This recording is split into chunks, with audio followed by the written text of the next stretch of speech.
Welcome to the Real Health and Nutrition Podcast, where real health meets real talk. My name is Max Dennehy. My name is Matthew Rigoni. We're your dietitian duo, ready to take on the nasty world of health, nutrition, performance. Matthew, take us through our topic for today. Our topic for today, we are going to discuss the general world of nutrition research, GI, omega-3, vitamin D, and protein, our opinions on them, and a brief discussion. Nothing too in-depth, but a really broad overview. The purpose of today's cast is to get to the bottom of that scenario and understand and come to a conclusion and a middle ground that suits you best as a listener for taking on that information and moving forward with it as you please. 100%, man. Let's get away with it. I think we could kind of call this like a miscellaneous podcast, really. We've got lots of little ideas we want to talk about, lots of things we've kind of spoken to each other about. Like, what do you think about this? What do you think about this? We haven't spoken about it in depth, so this is kind of almost like a bit of a cleanup, could you say? I guess so. Yeah, there's potential for that. A lot of little thoughts on our minds, and we'd be, I don't know, in a business meeting and be like, "Hey, Matt, what do you think about this?" "Oh, hey, Max, what do you think about that?" "Oh, don't talk about it." It'd be Exactly. great for a cast and to actually discuss that in a public setting. Exactly, because what Matt and I always say is, I'm sure we've spoken about this before, but that essentially we don't like to talk about anything nutrition related unless it's in a podcast format, just because we like to keep our discussions on podcast format for whatever reason. I think because it's more entertaining, and we kind of see it as like a waste of time almost. If we're going to be having a good discussion about nutrition or something along those lines, may as well put it out there. May as well get it so other people can see what we're talking about. Yeah, absolutely. I find value in our discussions, and I think if I find it personally, I think other people would find it interesting as well. So hopefully we hit some nails on the head. Max, you want to start off the discussion? Is there any points that you want to start off with first, or do you want to discuss anything more oriented to my stuff? There are some points I have, but I don't think it'd be worth starting off just because my points could get quite tangential, and I think we'll start off with yours. We'll make sure we get yours covered, and then we'll move on to mine because there could be a bit of back and forth with mine, is what I anticipate. Sure. Sounds good. I'm going to start off with something that I'm relatively familiar with. We'll start off with omega-3s. So we had a discussion recently in one of our podcasts. Feel free to go check that one out. It's a great little podcast on omega-3s and its impact on general health and muscle performance, early on, wasn't it? hypertrophy in particular. It was early on, wasn't it? Pretty much. Absolutely. You're probably seeing this way later in the date. But we'll have a discussion on biases and in the literature, public perceptions of omega-3s. So from my general, if I pretend to be a normal person for a second, which I'm clearly not, I'm clearly very built different. I don't really hear much about omega-3s on a kind of daily basis, unless I'm listening to like Morning Sunrise and they're trying to shove some supplement down my throat. It's like, hey, you need to have XYZ supplement for your blah, blah, blah, blah, blah condition. I generally don't hear too much about omega-3s. I generally hear a little bit about vitamin D, a little bit about calcium if you're deficient in that kind of area, or if you have bone problems, or a little bit potentially about your B vitamins if you're vegetarian or something like that. But generally omega-3s tend to go on like under the radar because I think that people can't really come to a very strong consensus that they're good for like a certain specific thing, kind of an all-arounder that does amazing things across the entire body. And if I'm putting on my dietitian hat and thinking, okay, well, what do the dietitians think about omega-3s? What does the literature support omega-3s? And it's very much a situation of they're so, from my perspective, so potent in their ability to make positive changes health-wise that it's almost a scenario of, well, why wouldn't you be aiming to get your omega-3s like full stop? Like you need to get them in the same sense you need to get every other nutrient. And the potential suboptimal intake in the population is very, very high, considering they're only really found in, for specifically EPA and DHA, in your marine source fatty fish, or in supplement form, either from marine sources or from your algae marine sources. That was a lot to put into one sentence there, Max. I want to understand, is it me overhyping omega-3s because I think that the literature supports it? Or is it kind of just because I've been a little bit biased in terms of my delving into the literature, and they seem to support such a wide variety of positive benefits that I think that they're really a general recommendation to get a lot of them.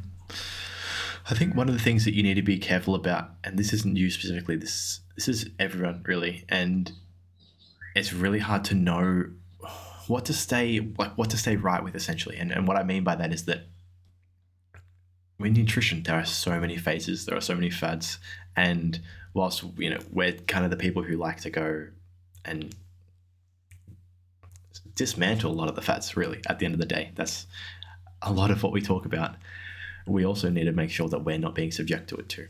And we see this time and time again. We saw this, our lecturers were telling us when they were studying that GI was the big thing. 10 years, it's essentially 10 years before our time. And they would have got caught up in that hype. GI is amazing. GI is going to help this. It's going to help this. It's going to be doing all these sorts of things. And with more and more research, people start to realize, okay, GI is obviously helpful, but it's not something that's going to be incredible, and it's not going to be a game changer. Now, look, who knows where the omega 3s could go? It essentially could just keep showing that there's really, really good positive evidence for it, or it could, sort of fizzle out, and no one really knows. I guess that's what the future studies will show. But overall, I think I'll just be a bit more, in my opinion, I'm a bit more reserved than you to go, look, let's just hold back. Let's wait a little bit longer to see if the hype train still continues or if it tends to fizzle out. Yeah, that's definitely something I need to take into more of an account. It just seems like that the more literature that comes out, and I thought the hype train for omega-3s was like 5-10 years ago, that there was like, oh, omega-3s are amazing, you need to have blah blah blah blah, like have the spoonful of fish oil like every morning, that kind of thing, cod liver oil.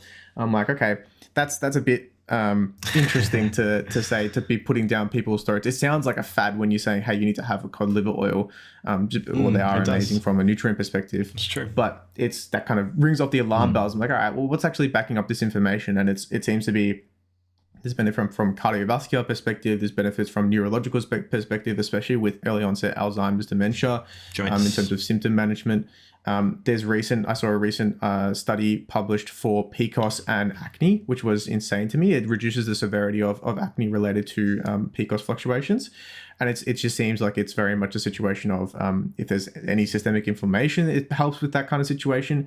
And I'd really love to be proven wrong and be like, hey, Matt, you're being stupid. This isn't exactly the one situation that solves all. It's something that can help. And by no means am I saying that omega-3s will solve all your problems. I don't think that in the slightest, but I think it can assist and aid in a wide variety of pathologies and conditions. It's interesting. I wonder how much of it is a bit of a band-aid. And what I mean by that is that lots of the people, I have a feeling, would be consuming a lot of omega-6s, probably more than what they really should be consuming. So really jacking up those omega-3s is almost like a bit of a band-aid for those omega-6s. Is that, and what I'm saying, does that sort of make any sense? You really raise a great question there. Yeah, I didn't really think about it from that area, and more so that it's not the omega-3s that are providing the amazing benefit. It's more so the impact that the omega-3s have in comparison to your normal diet, being that it's probably coming from a place where it's really low in intake and the omega-6s are quite high. Yeah, well, I wonder that. That'd be really good to look at. And I don't know if there's literature on it as to whether they've got people with already good amounts of omega-3s and good amounts of omega-6s that we would consider to be, somewhat optimal, or, to be within a healthy range. And then they introduce more omega-3s and see what happens. That'd be really interesting to look at. Absolutely. So far I'm kind of unchanged in terms of my opinion, and I've had supervisors and mentors before be like, hey, no, you're kind of right. Like, I don't think there's anything too worrying. Like, as long as you're not saying it's going to cure your diabetes or something like that, I think you're probably okay. Yeah. Oh, yeah, for sure. Absolutely. Definitely everything's indicating for the time being. And I think, look, I'm pretty sure it's fair to say study after study is coming out supporting omega-3s, really. And so it's really fair to get on the train now and be like, this is looking like a really good thing. I think it was just really important, and you're always very careful with your language about this, but really important with your language saying this is looking like this may be like this, all those sorts of things, because this is, that's essentially all we can tell for the moment. Yeah, absolutely. Max, I think that pretty much covers everything on omega-3s for the brief discussion. I'd love to chat about GI. So you mentioned GI briefly. Yeah. I use GI quite regularly in my diabetes educations and in my general health management, especially if we're struggling for energy distribution throughout the day. What is your current thoughts on GI? Yeah, so again, I really, really value GI. I think what happens, and I think we could see this with omega-3s a lot as well, is there is genuine value with these things. There's genuine value with omega-3s. There's genuine value with GI. There's genuine value with all these different things that have been fads or new area topics, really.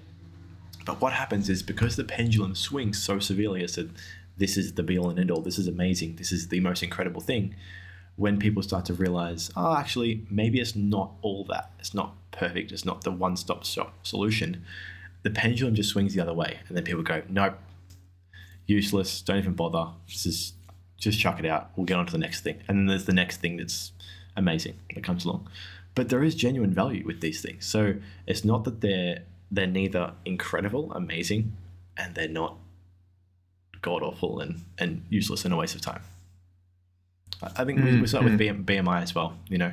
I'm sure it came out, when did it come out? Like 50 years ago or whatever, when it first came out.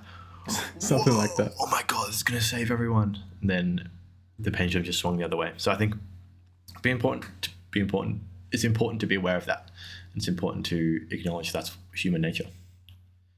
Sure. So definitely more applicable in certain scenarios. So with some of my clients, we have some really, let's say, late stage type 2 diabetes management where we really need to take into account the types of food that we're having throughout the day and spreading that throughout the day, ensuring that we're adequately meeting our nutrition requirements, of course, but also keeping in mind that the blood glucose does spike and that can cause extensive damage to multi-organ dysfunction over the entire duration of your type 2 diabetes disease. Man, 100%, I completely agree with you. Yeah. So I think, and I would even go a step further to say that I think it's got lots of value in everyday person, day-to-day people. Understanding GI is such an important thing for your Gen Pop person. I've explained this to people time and time again at the importance that GI has, and people are blown away because they don't realize how it can actually improve their life. They come to me going, I'm exhausted after lunch. You know, I have this afternoon. I need to have an afternoon nap every day, but it's like I'm not sleep deprived. I always sleep 8 to 9 hours a night. I know I'm fine. I just after breakfast and after lunch I just feel exhausted, and it's great after dinner because then I can just lay on the couch and go to bed. But the other times when I need to be working and doing things, it really doesn't work out for me. And when I explain to them how GI works, they completely understand it and they go, wow, there's real things that I can do to change my life and improve my life. Yeah, absolutely. I think in almost all instances, GI can be applicable in the same sense that meeting your nutrition requirements for anything can be applicable. Just I think it really does depend on the type of condition and the specific application you're looking for. Like it's even heavily applicable for the current athletic population where we're looking for that really high GI source just before and during that sporting event and or practice. Because of course we need to provide our bodies with as much nutrients as we possibly can, with of course some adaptation for fat mobilization, but that's a whole nother discussion for another day. 100%, exactly. It's so just knowing these things and knowing the things that impact GI is what's important for what I tend to tell people, because most people tend to grasp, especially the people that I talk to, they tend to have a decent amount of knowledge around nutrition. They tend to know which foods are higher GI, which foods are lower GI. They've got a decent understanding of it all. And if they needed to, they'd be able to figure it out pretty quickly. The people that I come into contact with are very able to search up on Google GI of this, GI of that, and have a good understanding of all that different range. What they don't know is the foods and the way that essentially the variables that impact GI. The amount of fat you have in your meal, the fiber content in your meal, the water content that you've had in your meal, as well as just consuming water outside of the meal. There's so many things. The amount of carbs you're having, obviously the type of carbs, obviously. There's the amount of protein you're having. There's so many different variables that come into it to determine how much of a blood sugar spike you're having. Yes, spot on, Max, spot on. I think that definitely goes under the radar in terms of we're focusing on a number that we're able to provide in the same sense that we're focusing on BMI or the weight, and not actually what matters in that scenario. We're not actually looking at the outcome of how our blood glucose is responding, unless we're actually doing the finger prick using the lancet. It's a scenario of absolutely protein, fiber, water content, complexity of the carbohydrate, exercise status, if we're getting enough of that, and absolutely the total muscle amount status, if we've exercised before and after. There's so many variables that come into play with managing our blood glucose that GI is a tool that we can use, but it's not the be all and end all, and it's probably not the tool that we put it on the pedestal that it is. We really need to understand the reasoning behind why that number is 74 versus the reason why another food is 30.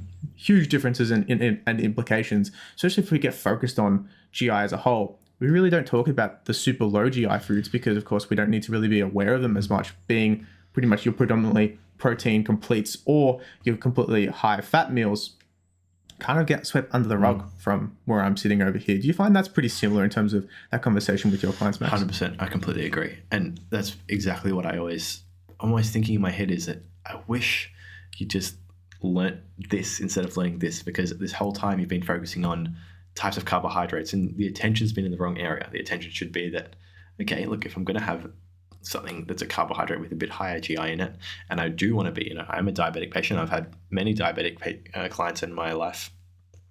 What is it that I can be doing? I still want to eat this food. This is a food I really, really enjoy. I'm with my family. What can I be doing in conjunction with this to ensure that I don't see the blood sugar spike that I see if I just had it alone? And that's what I think is the most valuable thing out of everything, out of understanding. It's great to understand which foods are high GI, low GI, but in my opinion, that's pretty intuitive. Most people know that your more processed, simple carbohydrate foods are going to be higher GI, and the opposite is going to be low GI. That doesn't take much learning, in my opinion. Does depend on the individual. I've had multiple people in the past come up to me say, "Hey, I can't have bacon because it's really bad for my diabetes." I'm like, okay, maybe we should unpack it a little bit. Yeah, for sure, 100%. Yeah, and anyways, that kind of goes on to my next tangent, which is I really want to develop this thing. It's obviously not going to be possible, and that's the reason why I'm talking about it on a public platform, is because I consider it not to be possible. And if someone wants to take it and run with it, go for it. You don't own the rights to this. I don't own the rights to this idea. There are ideas I've got in the works, apps I'm making, so I won't share those. But this one is an idea about how we could translate what we've just spoken about into the real world, right? Because it's all good and well that you and I essentially are talking about that, fat decreases the GI of foods, having a lot of protein decreases the GI of foods, having a lot of carbs in one meal is probably going to increase the GI of the foods. Actually, no, sorry. Decrease? No, actually, no. It's dependent. It's dependent. Anyway, there's a lot of variables essentially that can go into the amount of spike of insulin you're going to have, and that your blood sugar spike you're going to have. What would be amazing would be to develop some sort of software or app or something so that you could put all these variables in to give you a more accurate reading rather than just the GI number itself. Guys, quick ad break. We are currently taking on clients. Click the first link in the description to explore more. Back to it. That would be quite interesting. I would almost think that could be more dangerous. Well, yes, useful, but I think a CGM, continuous glucose monitor, might be probably the more accurate instance. Given that's absolutely not the be all and end all, and there is some adjustments and some inaccuracies with CGMs because it's not measuring your accurate blood supply. It's more so measuring the fluid that's around and not specifically in your bloodstream. But look, there is a fair bit of a correlation that we can use from CGMs, just from a time investment. Unless you're that against having a very tiny prick at the start of your CGM, let's say, process, then potentially, yeah, absolutely. But I think So look, it's tricky, and I think. Yeah, GI is very generalized as well. It doesn't apply exactly the same to everyone. I've had clients in the past who can have pastries and their glycemic index, their blood glucose level spikes through the roof. And then I've had clients in the past who can eat 2 loaves of white bread and they've been completely fine. But if they touch, let's say, like an apple for some reason, then it just goes out of whack. But yeah, it really ranges depending on the client. That really makes me wonder, and I don't have any definitive answers on this, but it really makes me wonder about how controlled, because I've seen research like that as well, in the saying that different people are going to react different ways, and depends, there's so many different factors. And for me, when I hear that, I just think of the people in the studies haven't done a good enough controlling all the confounding variables. And that because there's so many confounding variables we've spoken about, even once we get rid of all the food variables, right? Everyone only eats one apple, 100 people only eat one apple. Because I'm not sure, have you seen this research too, Matt, where essentially 100 people eat, one apple, and then some people have a big spike, some people don't, blah, blah, blah, blah. You've seen that too? Yeah, cool. No, I'm not familiar at all, sorry. Sure, okay. Well, look, it's obviously not one apple. I'm just making it up, but essentially that's what they do. I'm very, very confident I've seen research to show that they'll do this exact same amount of food, and it won't even be an apple. I think it's like 50 grams of glucose or something like that, just like as a liquid. And they'll get a whole bunch of people, and they'll all consume the food, and then they'll measure the changes in blood glucose. And then kind of from there, they go, well, look how crazy this is. People react in different ways to different foods, blah, blah, blah, blah. And that's kind of the consensus. But in my opinion, I kind of look at that and go, hold on, how much if we actually looked into what's happened before than to actually leading up to the experiment kind of thing? Did we monitor how much exercise they had before, what their glycogen stores were beforehand? Because it could be, that could really impact things a lot. There's so many different things that could really change someone's spike. And that's kind of what I mean by when you say that. All I think is that if someone's having, how would you say, 2 loaves of bread and they don't have a spike at all. That's an exaggeration, but yeah. Someone's having 2 loaves of bread and they don't spike. There's things there's things indicating to me saying that I have a feeling there's something going on outside of this individual one time, which would indicate to me that this person, isn't having the spike that I would expect. Yeah, that's definitely interesting. I would tend to agree. I think there is some variables and factors that we're not accounting for in these scenarios, and it'd be quite interesting to see further research and literature. I'm not familiar with it personally. I wonder on a cellular level how much of a variation that has in terms of our ability to absorb glucose from different sources and or its ability to spike in certain ways. I'm not personally familiar, and I probably sound like a bit of a ditz to some microbiology experts out there at the moment, but it's very much something I'd like to learn. Yeah, 100%. But yeah, completely agree with that. My idea is dumb because it's essentially been trumped by the other devices that track it the whole day long anyway. And they do a pretty good job of it. As you said, there's issues, but overall, they do a pretty good job. Absolutely. Moving on to vitamin D, Max. Let's get into it. So I'm going to be honest, I don't know too much about vitamin D. I haven't gone down the full rabbit hole. Is that something you've explored, Matt? Yeah, I'm a big fan of Dr. Rhonda Patrick. I think she's quite interesting from a biology field, and her understanding of certain areas is quite intriguing. I'm definitely not anywhere near as well versed as she is in her area of expertise, but she's a big fan of vitamin D, and potentially that's why I have been biased towards omega-3s as well. The vitamin D deficiency rate in Australia is like 23%. So if you put 4 people in a room, one of them is most likely to be vitamin D deficient, and it really does range depending on a few different factors, but that is a huge amount of the population. That's millions of people in Australia, and that's just Australia alone, which is relatively a small country. Like if you go to other nations and areas with varying amounts of sunlight, I'd be very confident in saying that the vitamin D levels would be fluctuating like mad. So from my area of dietitian-y stuff, vitamin D sounds like a really easy thing to manage and very simple to control, and just rule out all side effects related to vitamin D deficiency with just a couple of supplements. And you can attempt to do it through food, but we generally don't have amazing sources of food. In terms of the positive benefits, we've got bone health, potential brain health, and systemic inflammation management. We've got cardiovascular properties as well. There's also potential for very, very small potential for hypertrophy benefits and strength training. It seems to be like it's a really great nutrient that if we get a certain amount of, and we're within, say, a healthy range of that specific nutrient in our blood levels, of course, then we have so many positive benefits that seems like, well, why isn't everyone just taking vitamin D supplements? And it seems like we're catching on slowly. And the more clients I see, especially referred from GPs, the more clients tend to be on vitamin D, especially if they're quite sedentary and inside a lot of the time. Am I right in being biased towards vitamin D? It's one of those situations where I feel like almost everybody should be having a supplement of vitamin D because it codes for like 6+% of the human genome. So I'm like, is that a factor that I need to take into account when I'm seeing clients, or am I probably in the same sense of omega-3s where there's a lot of benefits, but not entirely sure if it's applicable to almost everyone? Yeah, it's a good point. I think when I think about these things, I go, yeah, exactly. It's just ask yourself the question of, do I have a right to be biased towards this thing? And that's definitely the hardest the hardest question to ask. It's the exact same with the omega-3s, in that it looks like there's a lot of good evidence to show that vitamin D is a really positive, essentially, nutrient for a lot of people, and especially considering we have a lot of people who are deficient in it, it seems like a really good thing. Again, it's something that I have. It's something like I have the fish oil too. You know what I mean?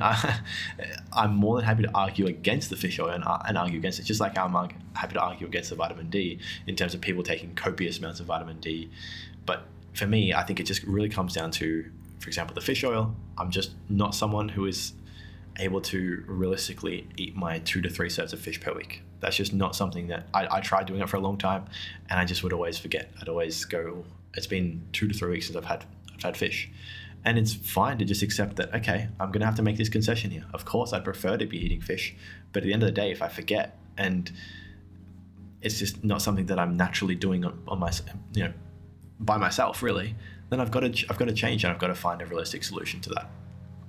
And I think, look, I'm really getting really, really tangential here, but that's what some people need to accept, I think, in that they always just aim for the most perfect situation, the most perfect scenario of that, no, eating fish could potentially be a little bit superior to fish oil, so I'm never going to have fish oil tablets, and I'm always going to eat fish. And then you're like, okay, that's awesome to you. I'm glad you're so passionate about it. When was the last time you had fish? 6 weeks ago, because I always forget. It's like, okay, so you're not eating enough fish, but you're not actually doing anything about it either. You're not actually so it's like, if you're not going to be perfect, choose the best thing you can do that's below perfect, essentially. I think you have the same opinion overall. Yeah, pretty much. It ties quite well into one of my most recent posts as of this video. I was chatting about alcohol and the position of what is optimal, what is the best for your health, and it's most likely that zero alcohol is going to be the best by a pretty far margin. Like, you compare to just the look, alcohol is a poison. We don't have to sugarcoat it. It's not good for our bodies. I mean, sure, you can argue a very minor hormetic response might be appropriate. There's a potential for a little bit of red wine, but the Australian government guidelines, I think pre-2009 was 2 serves or 2 standards maximum per night and up to 4 standards per week. That's just like a normal get together for an Australian on a nightly basis. From a lot of people's positions. They've recently rehashed this, and I think upon 2016 or something similar to that, they made it so it's 4 standards in one sitting and then up to 10 standards per week. And then that's a very big difference. That's like double the amount that they previously recommended. And my position is, well, it's probably because that's more realistic. That's probably what people are going to stick to. Exactly. And if you make a realistic recommendation of 4 standards, like, okay, that's like 3-ish beers or so. Yeah, I can say 3 beers. I'm having a good time. I don't need to have any more. But if you say, hey, 2 standards are like, bro, that's 2 beers. I'm not even going to listen to you. Like, well, it's 1 beer in some instances. Like, you need to be a little bit more realistic in terms of the expectations you have and the viability of the implementation, the viability of the change that you're looking to make. Yeah. So let's make that change for that long term rather than the short term potential optimal, because like nobody listens to the optimal, and I'd be very surprised if anybody does. Well, it's so interesting. I think this is where I really like to distinguish ourselves from those places, those government sites, because I see the exact same thing about the sodium as well, in that essentially for a long time they've really pushed really, really low amounts of sodium. I think the guidelines say 460 to 920 milligrams per day for your sodium intake, and it's unbelievably low. It's so difficult to achieve that. It's like a slice of bread.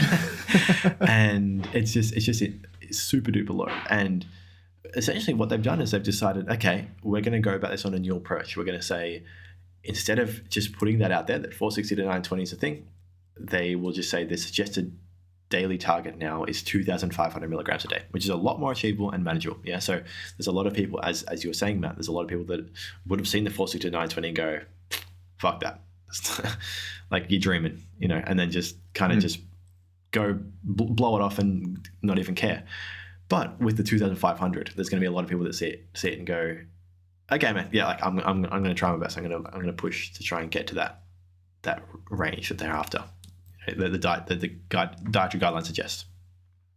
I think the only danger with that is, and we've spoken about it before, we've spoken about it probably ad nauseum, to be honest, is that for the people who are super keen, you're not actually telling them what's best. Because if you only tell them 2,500, they think that's best. They think, oh, okay, cool. I'll hit 2.5 then. That's my thing. But if you told them, actually, no, you could probably go a little bit lower and you'll be fine, could potentially see more health benefits from that, then those people that are super keen are going to do that. And they're going to go, oh, great, awesome.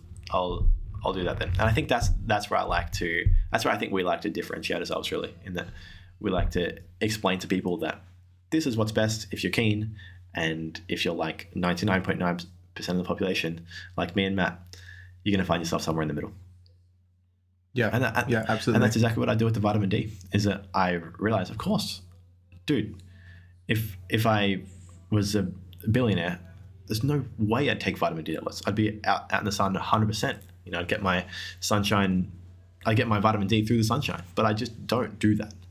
Yeah, and for sure you could go, well, that's dumb, Max, because you're not prioritizing it. Like, yeah, I know I'm not prioritizing it. It's just that you can't be a perfect human. It's just the sacrifices you have to make, and that you have to make some concessions at some point. Absolutely. So me and Max have both weighed up the pros and the cons, and the pros of getting sun exposure for us personally in our very specific and individual positions in our lives is that we lean on towards more of the vitamin D. So with vitamin D, our general stance is that we weigh up the pros and the cons of the scenario. We need to examine what are we realistically going to do in our daily lives? Can we adjust for certain factors without putting other things at an expense? Personally, I find that myself, if I'm to increase my vitamin D exposure, that means that my effectiveness towards my hypertrophy training and my time spent in the gym is going to be reduced, just because that's how much time I've allocated per day to my exercise. And I really, really value that hypertrophy training from a health as well as a physical appearance perspective. I think that's really important from a wide variety of health objects, especially psychological, in terms of managing my own stress. So from that perspective, I generally lean towards vitamin D supplementation for a good majority of the year. I don't say it's always necessary at all. I think during the summer months, probably less so, but especially if I'm spending time outside, I've got my arms fully covered like I am currently in the winter. My face is a little bit exposed, but I usually wear some sunscreen as well. So that's going to reduce my vitamin D conversion from D2 to D3. It's very much a scenario of what's realistic in this scenario, and then how can we proceed from the given situation. 100%, exactly. And I completely agree. For me, the biggest thing is that I hate the excuse I don't have enough time, because I just think I don't hate it. That's really unfair. I just think it's a really inaccurate and dumb excuse to say. I'm more than happy for people just to say, look, at the end of the day, I'm just not prioritizing this. This isn't a priority for me. And absolutely. Me and you can both own that. We go, look, at the end of the day, go out in the sun, spending time out in the sun isn't a priority for us. It really isn't. There's other things that are higher on that priority list. Just like you said, going to the gym, make sure we're getting a certain number of steps in every day, eating a certain amount of foods, and there are areas in our life that we have to concede on. For me, it's the things that I supplement in my life are the things I literally need to concede on. Like, it's the perfect case scenario, in that the first thing is that I admit that it's really difficult having enough protein every day, and I find it monotonous and annoying. It's like, okay, I wonder what I could do to improve that. Protein supplements, yeah.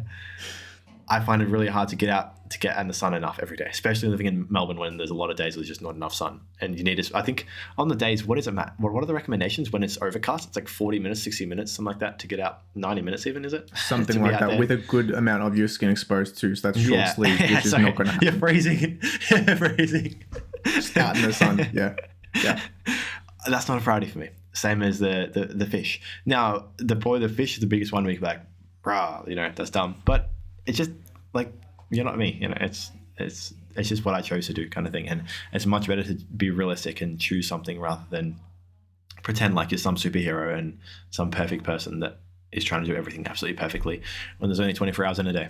Yeah, absolutely. Yeah, there is a certain amount of time in today, and I agree. If every day could be a little bit longer, that would be amazing. But of course, it's all relative, and let's just be honest with ourselves that I prioritize certain things over other things. And once I acknowledge that for myself personally, I'm like, I'm prioritizing playing this video game or something over doing something that's really productive that I'll thank myself later for. Maybe I should take 5 minutes off of my session, or just acknowledge and play a little bit more mindfully and really value that time that I'm doing something and doing relaxing, and then get back to whatever I'm working towards in that long term. I think really acknowledging your entire situation in the same sense that where you can acknowledge your situation in an eating environment is probably a very important thing to proceed and go through. Remember to check the link in the description or our website for our consultations. Back to it. Yeah, 100%. And being mindful is super, super crucial.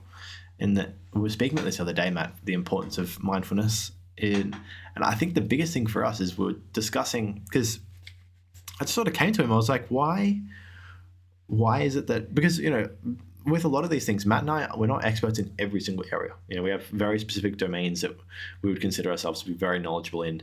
And outside of that, we have probably a little bit above average knowledge, but potentially not much more than that. That's the reality of things. And mindful eating is not something that Matt, well, specifically me, I haven't looked into it very much, because it's not a specific case scenario that I really need to be too concerned about. Someone who tracks their food, someone who's doing a specific physique-based goal, I don't really need to be too concerned about eating mindfully. If anything, I've had good arguments with people that it would be beneficial for me to not eat mindfully, because of if I'm really in touch with my hunger cues, that's only going to be really potentially a negative thing at the end of the day. In that a lot of the times when I'm gaining weight or I'm massing, I'm extremely full. So I don't really want to be in touch with my hunger cues then, because I need to be eating till I'm way over full.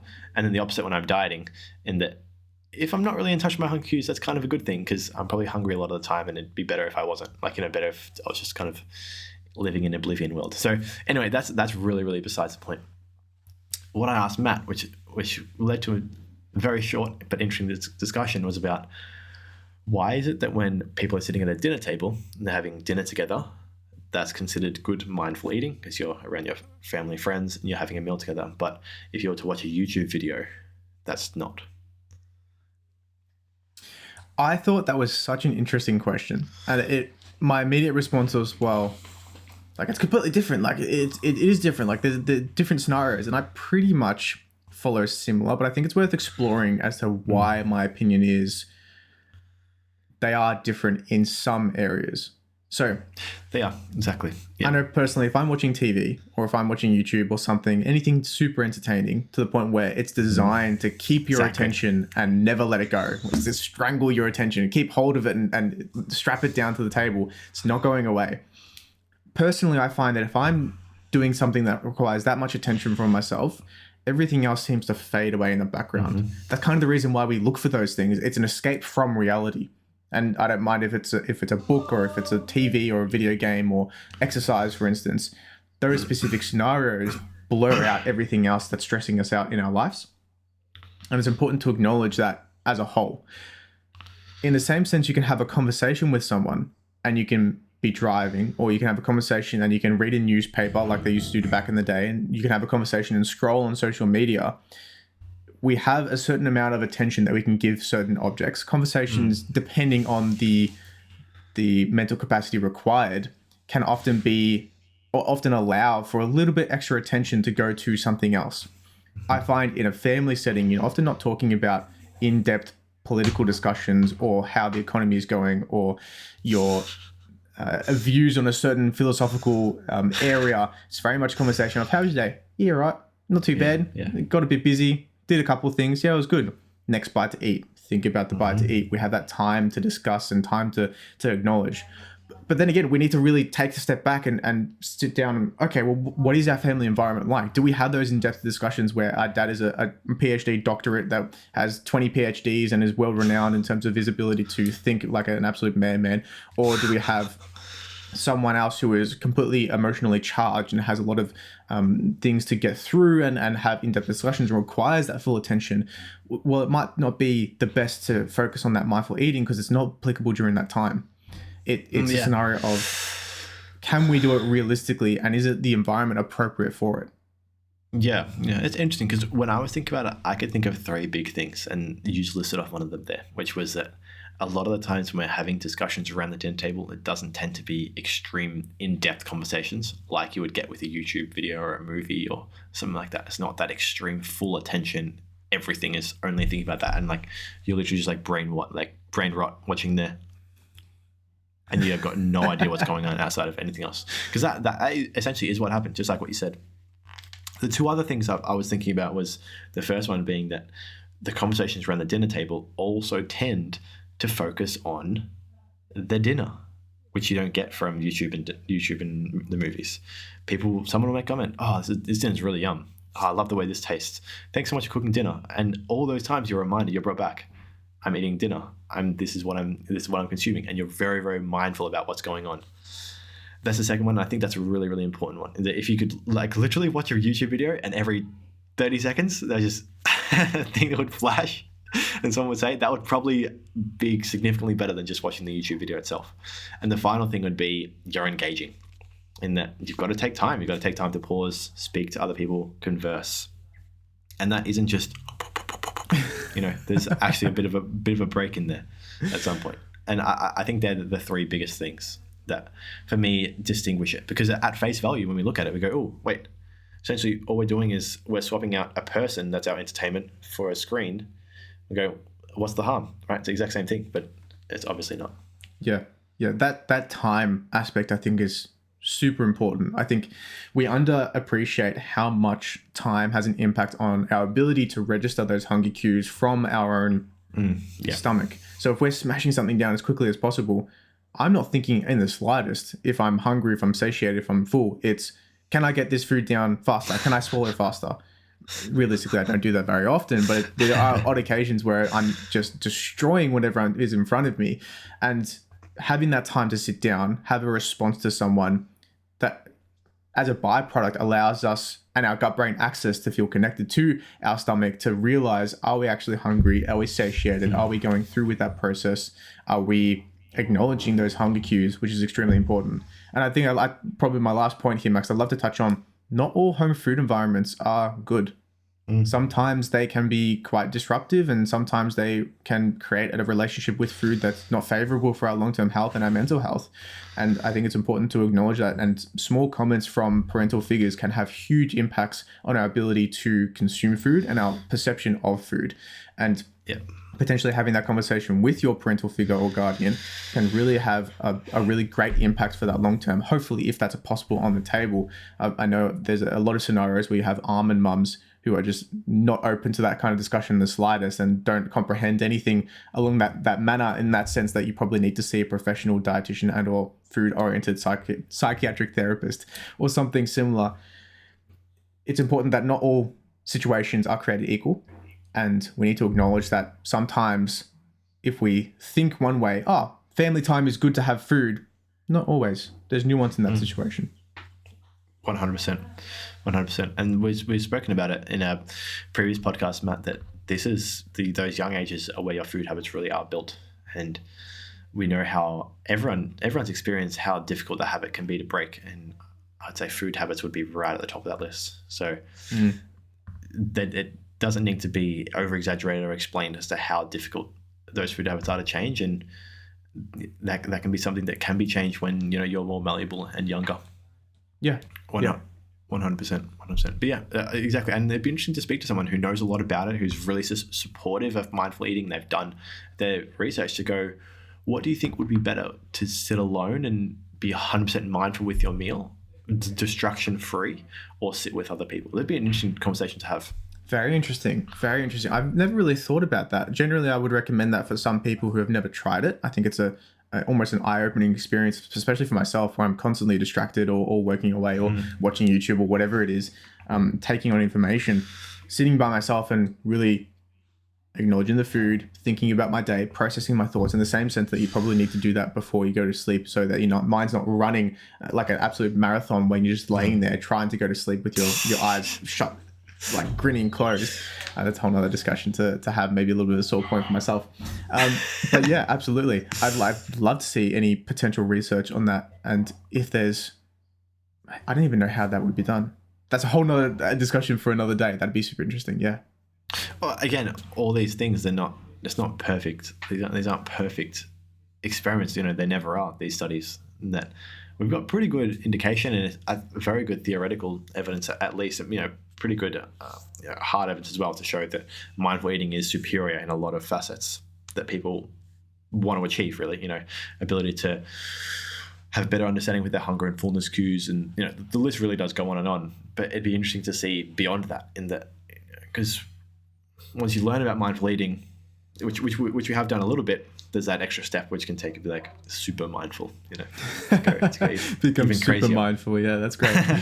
Yeah, like to go even crazier, in that, like, are you actively, when you're having the lunch by yourself, are you letting your brain just wander and think about things, or are you actively pulling yourself back, going, you'll start thinking about your day, or start thinking about what you're doing tomorrow, and you'll go, no, I'm eating. Let's recenter back to the food.